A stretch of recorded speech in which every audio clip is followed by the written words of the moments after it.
गुरुर्ब्रह्मा गुरुर्विष्णु गुरुर्देवो महेश्वरा गुरुर्साक्षात् परब्रह्म तस्मै श्री गुरुवे नमः।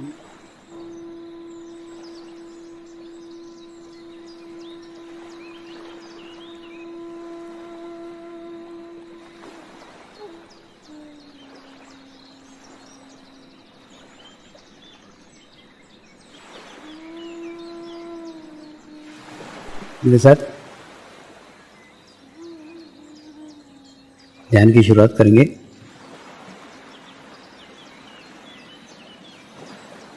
मैं एक पवित्र आत्मा हूँ। मैं एक शुद्ध आत्मा हूँ। मैं एक पवित्र आत्मा हूँ। मैं एक शुद्ध आत्मा हूँ। मैं एक पवित्र आत्मा हूँ। मैं एक शुद्ध आत्मा हूँ। गुरु मंत्र का उच्चारण करेंगे। ओम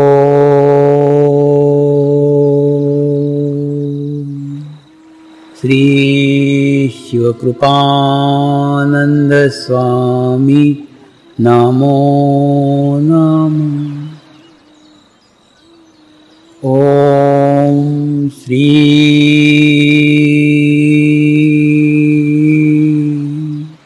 शिवकृपानंद स्वामी नमो नमः।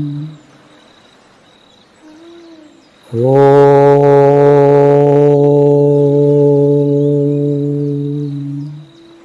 श्री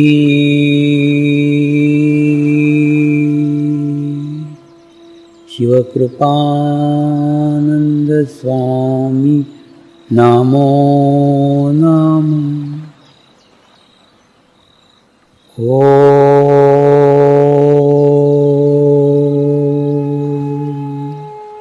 श्री शिवकृपानंद स्वामी नमो नमः।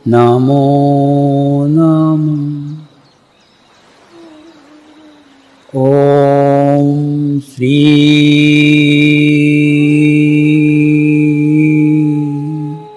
शिवकृपानंद स्वामी नमो नमः। ओम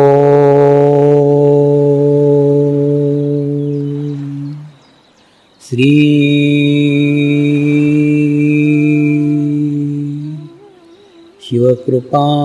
शिवकृपानंद स्वामी नमो नमः।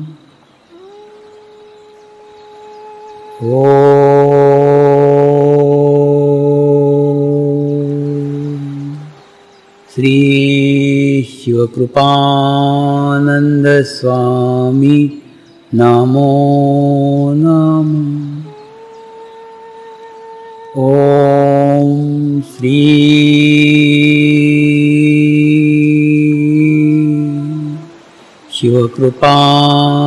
शिवकृपानंद स्वामी नमो नमः। ओम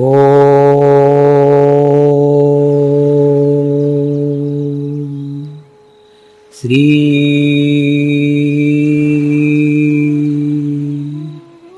शिवकृपानंद स्वामी नमो नमः। तो बोलती जब तुम्हारे बच्चों को पालने के लिए तुम्हारे बाप से पैसे लूँ तब तुम जाओ। मैं बोल रही तुम तुम्हारे रास्ते चलो, तुम काय को उनकी बातें सुनते हो? एक कान से सुनो, एक कान से निकाल दो। तो कहने मतलब ऐसा नहीं कि मैं इनबैलेंस हुआ, ऐसे इनबैलेंस नहीं होते हुए एक करेक्ट डायरेक्शन में एक पौधे को वृक्ष बनाया है और उसी के कारण आज मैं यहाँ तक हूँ। अब सोचो ना कि जो बोलते हैं कि प्रत्येक सफल व्यक्ति के पीछे एक स्त्री का हाथ होता है, तो वैसा प्रकार है। इसलिए मेरे मन में दोनों के प्रति भाव है, एक मेरे गुरु के प्रति जिन्होंने मुझे अच्छे किस्म का बीज दिया और दूसरे इस माली के प्रति जिसने उस बीज को वृक्ष बनाया, और दूसरा वृक्ष बनाया इसीलिए समाज में आए ना। आज इतना फैला है इसी के कारण, अन्यथा नहीं होता। तो और दूसरा, मैं पूरे फैमिली को संभालते रही, मैं तो घूमता रहा, कहाँ जाता रहा, और बाहर इतने सारे देशों में घूमता रहा और इतनी जगह जाता रहा। तो कहने का अर्थ, जो भावना, जो गलत धारणा लेकर के हिमालय में गए, उन लोगों ने उसी धारणा को वहाँ पे जाके छोड़ा है। तो स्त्री और पुरुष बराबरी के दोनों की ध्यान में प्रगति समान हो सकती है, एक जैसी हो सकती है। उल्टा मैं तो सोचता हूँ स्त्रियों की ज़्यादा हो सकती है 50 साल के बाद। 50 साल के बाद में जो पिकअप स्त्रियाँ पकड़ती है ना, वो पुरुष नहीं पकड़ पाते। और पुरुष आकर के 80 साल के बुढ़े, कब्र में लटक रही है टांग, लेकिन वो अभी भी काम वासना के विचार आ ही रहे। अरे तू कल मरेगा क्या, आज मरेगा, ऐसी तेरी स्थिति है, काम वासना काय के विचार आ रहे। तो कहने का अर्थ कि एक्चुअली क्या है, ये मूलाधार चक्र है। और उसके माने ये क्यों काम वासना के विचार बुरे समझे जाते हैं, एक्चुअली तुम नीचे की ओर जा रहे हो, ऊपर की ओर जाओ ना। ऊपर की ओर जाओगे धीरे धीरे तो इसके ऊपर तुम्हारा नियंत्रण खुद हो जाएगा, करने का जरूरत नहीं। और ऐसे जबरदस्ती करोगे तो जवानी में कर लोगे, बुढ़ापे में नहीं होता, क्योंकि बुढ़ापे में सारे मसल्स वीक हो जाते हैं और उसके बाद में फिर कंट्रोल करना खूब कठिन होता है। तो जो बोलते ना ये लोग, वो खूब उम्र के लोग हैं, वो कोई यंगस्टर नहीं बोलते, यंगस्टर तो कंट्रोल कर लेते हैं। तो कहने का मतलब कि 50 साल के बाद में स्त्रियों का जो आध्यात्मिक प्रगति होता है वो पुरुषों का नहीं हो पाता है। मैं दोनों को देख रहा हूँ, यानी एक शक्ति है, एक एनर्जी है, एक ऊर्जा है, और ऊर्जा के कारण सब चल रहा है। तो एक प्रवाह है, दूसरा कुंडलिनी शक्ति स्वयं स्त्री शक्ति है। तो एक स्त्री शक्ति का आदर किए बिना कभी भी इसमें प्रगति हो ही नहीं सकती, प्रोग्रेस हो ही नहीं सकती। एक चोर की कुंडली जागृत हो सकती है, एक चोर की आध्यात्मिक स्थिति हो सकती है, लेकिन जिसको स्त्रियों के प्रति बुरे विचार आ रहे हैं उसकी कभी आध्यात्मिक प्रगति नहीं हो सकती, कभी आध्यात्मिक प्रोग्रेस नहीं हो सकता। कल जो हमारे चक्र रह गए थे उसमें का हृदय चक्र आज हम लेते हैं। हृदय चक्र का संबंध नकारात्मक विचारों से है। आप जितने नकारात्मक विचार करोगे उतना आपका हृदय चक्र खराब होते जाएगा। और दूसरा भय, डर, सबसे बड़ा डर काय का है? सबसे बड़ा डर है मृत्यु का। दुनिया में सबसे बड़ा डर अगर कोई है तो मृत्यु का है। और मृत्यु भी कितने प्रकार की?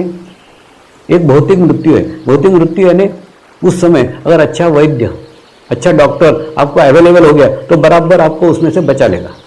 तो माने भौतिक मृत्यु को टाला जा सकता है। दूसरा मृत्यु है दैविक।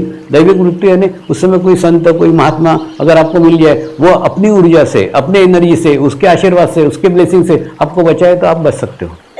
और तीसरा मृत्यु है आध्यात्मिक मृत्यु, उसको कोई भी नहीं बचा सकता। लेकिन हम लोगों का ना आध्यात्मिक मृत्यु तक पहुंच ही नहीं होती।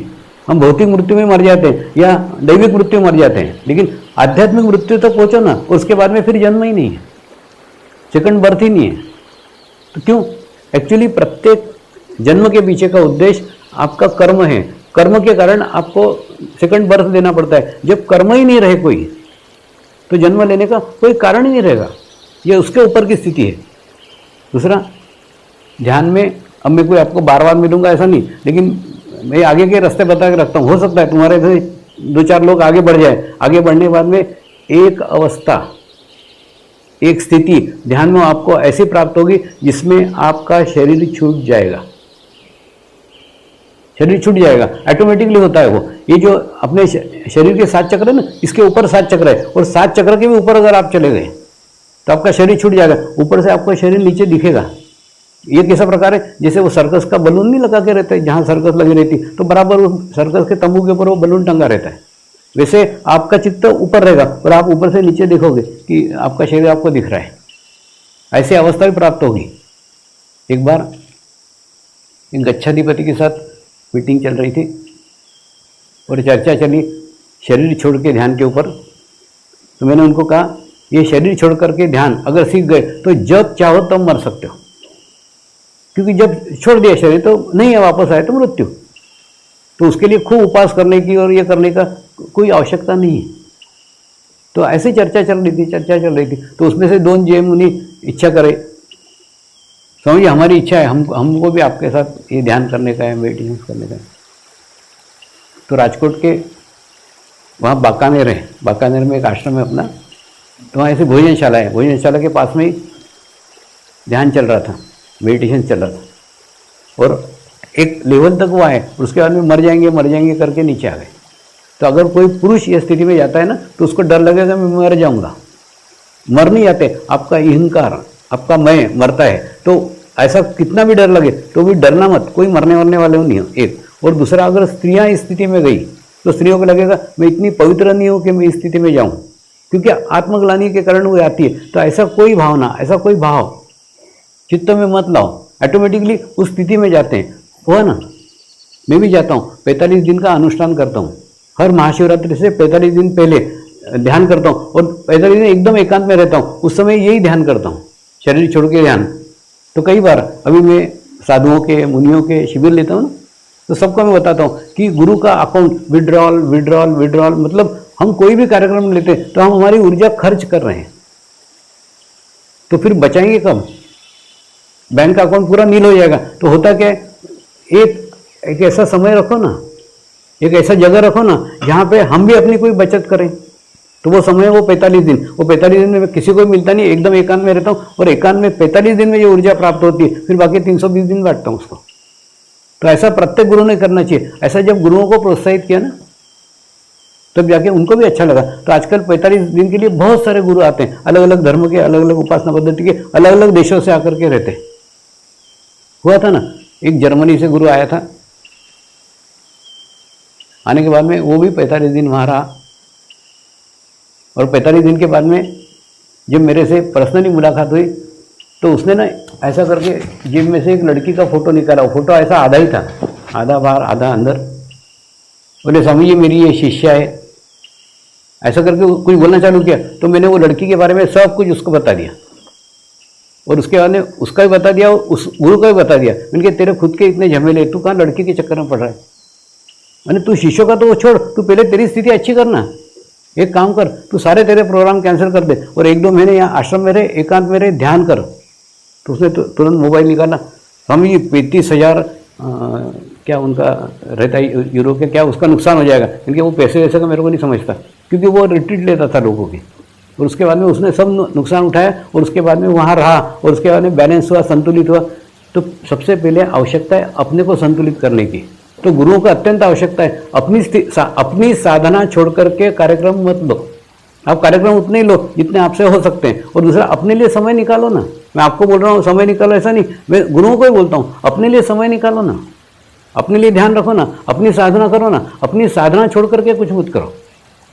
तो कई साधु आते हैं, कई संत आते हैं जो खुद अपनी साधना करते हैं, खुद 45 दिन करते हैं। और महाशिवरात्रि दिन अभी जैन मुनि बोलते हैं ना, स्वामी जी 3:30 बजे दांडी में 50,000 लोगों का आना, यही हमारे लिए मिरेकल्स है। वहाँ कोई शिव जी का मंदिर नहीं है, उसके बावजूद इतने सारे लोग कैसे आते हैं?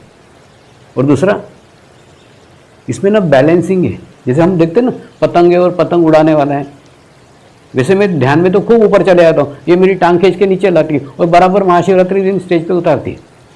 जैसे एक आधा अच्छा पतंगबाज एकदम गच्ची पे अपनी पतंग उतारता कि नहीं, बिल्कुल ऐसा ही ये बराबर महाशिवरात्रि दिन मेरे को स्टेज पे 6 बजे उतारती है। तो कहने का अर्थ ये सब बैलेंसिंग है, संतुलित है। और आवश्यकता है गुरुओं को भी ध्यान करने की, गुरुओं को भी मेडिटेशन करने की। तो मेरी आपसे एक ही रिक्वेस्ट है कि सिर्फ करके ही देखते, चलो क्या बिगड़ेगा, चलो कल से आधा घंटा बैठ के ही देखते क्या बिगड़ेगा, ऐसा करके ही शुरू करते हैं, तो भी आपको उसके रिजल्ट आएंगे, आपको उसके परिणाम आएंगे। तो ऐसे जिन्होंने किया है, मेरे को एक भी व्यक्ति ऐसा नहीं मिला जिन्होंने 45 दिन का अनुष्ठान किया हो तो उसके बाद में उनको अच्छे रिजल्ट नहीं आए हो, उनको अच्छे परिणाम नहीं आए हो। तो आप भी करके देखो, आपको भी अच्छे रिजल्ट आएंगे, आपको भी अच्छे परिणाम आएंगे। अब हम ध्यान करेंगे, मेडिटेशन करेंगे। जो नीचे बैठ सकते हो वो नीचे बैठे।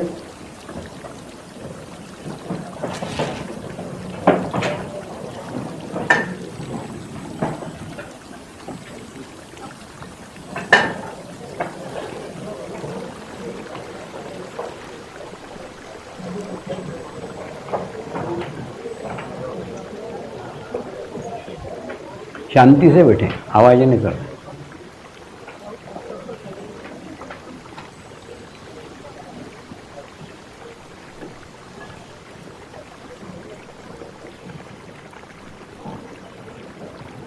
मैंने प्रवचन आज इसलिए थोड़ा कम किया है कि मैं ध्यान ज़्यादा करना चाहता हूँ। अपने चित्त को तालुभाग पे रखें, जो लोग जाना चाहें वो चले जाएं। ध्यान में से उठ के फिर मत जाना कोई।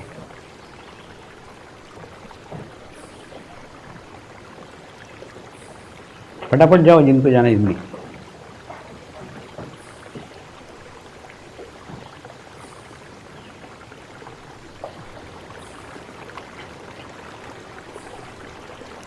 मनुष्य का ना स्वभाव है, हम जहाँ हाथ लगाते हैं ना हमारा चित्त भी वहाँ चला जाता है। तो वैसे जैसे हम तालु भाग पे हाथ लगाएंगे हमारा चित्त यहाँ तालु भाग पे आ जाएगा।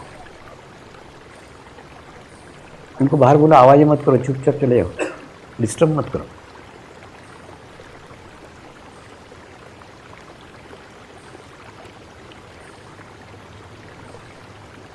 अपने तालु भाग पे अपने चित्त को स्थिर करो।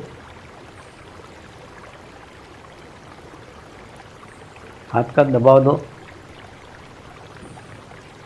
दबाव देके क्लॉकवाइज घुमाओ 3 बार।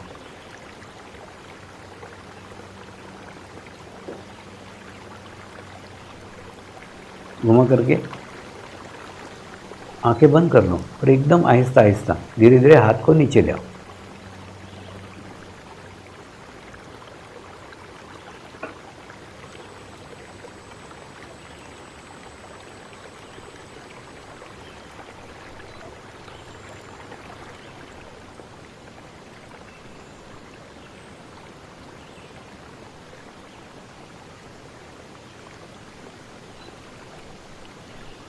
मेरे साथ मंत्र का उच्चारण करेंगे।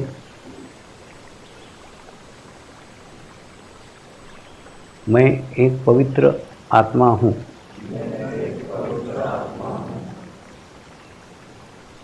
मैं एक शुद्ध आत्मा हूँ।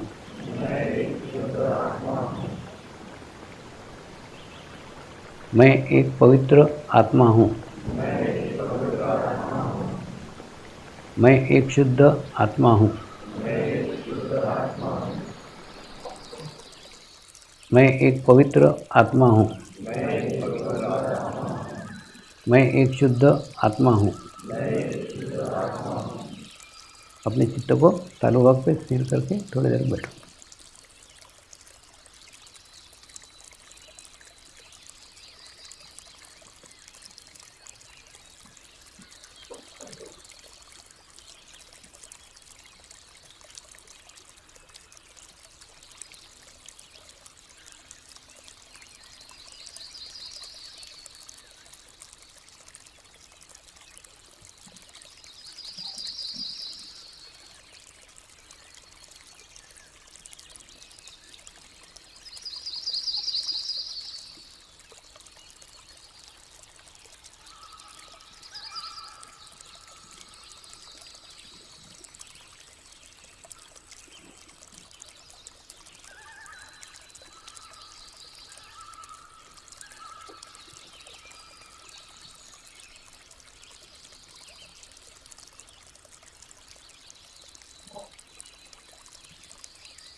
परमात्मा से प्रार्थना करेंगे, हे परमात्मा कृपया मुझे आत्म साक्षात्कार प्रदान करें। आत्म साक्षात्कार प्रदान करें। आत्म साक्षात्कार प्रदान करें।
हे परमात्मा, हम सभी पवित्र आत्माएं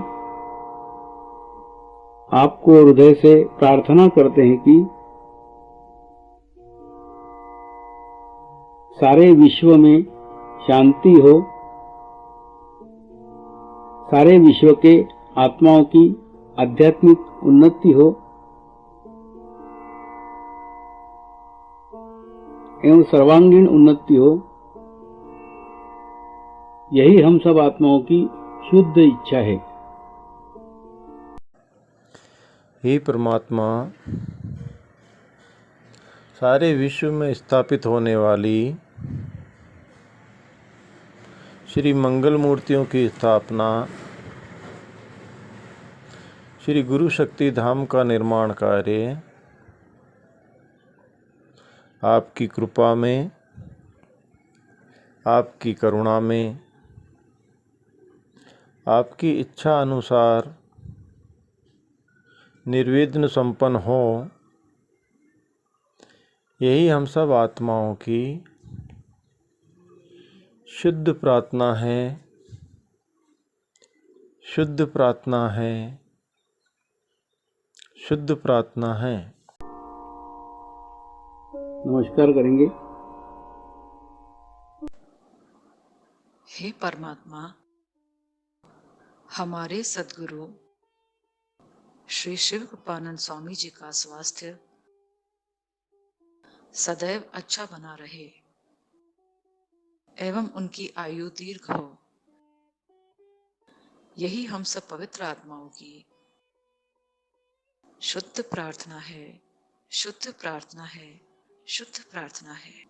शांति पाठ करेंगे।